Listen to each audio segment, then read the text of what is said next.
তোমাদের হোলি কেমন কাটলো সেটা আমাকে জানিও, আর আমারটা কেমন কাটলো এসো দেখাচ্ছি। আজ দুপুরে একটা ইনভিটেশন আছে আর সেটার জন্য একটা গিফট নিতে আসলাম, আর তারপরে ওখান থেকে আমরা যাচ্ছি একটু রং খেলতে।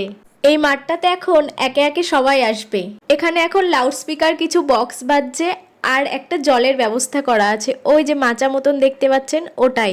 ওখানে সবাই ভিজে ভিজে স্নান করবে আর নাচবে। আমরা একটু তাড়াতাড়ি চলে এসেছি, আমার বরের ডিউটি আছে। আর না হলে একটু পরে এখান থেকে মানুষের মাথাই শুধু দেখা যাবে, আর কিচ্ছু না। তিশান এখানে আসতে না আসতেই কিছু ওর বন্ধু বান্ধবী পেয়ে গেল, যাদের সাথে একটু রং মাখামাখি করছে। আস্তে আস্তে ভিড়টা বেশি বাড়ছে, আর খুব ভালো ভালো নাচের গান চালাচ্ছে।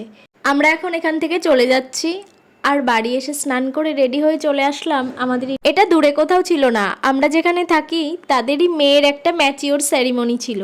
কোথাও কোথাও এটাকে চরম লজ্জার বিষয় বলে ঢেকে রাখা হয়, আবার এখানে দেখুন কি সুন্দর প্যান্ডেল করে লোকজনকে ডেকে উদযাপন করা হচ্ছে অনুষ্ঠানের মতো। এখানে বুফে সিস্টেম ছিল, আর আমি আমার খাবারটা নিয়েও নিয়েছি। এটাই ছিল আমার আজকের লাঞ্চ। তারপরে আমরা দুটো আইসক্রিম নিয়ে চলে আসলাম।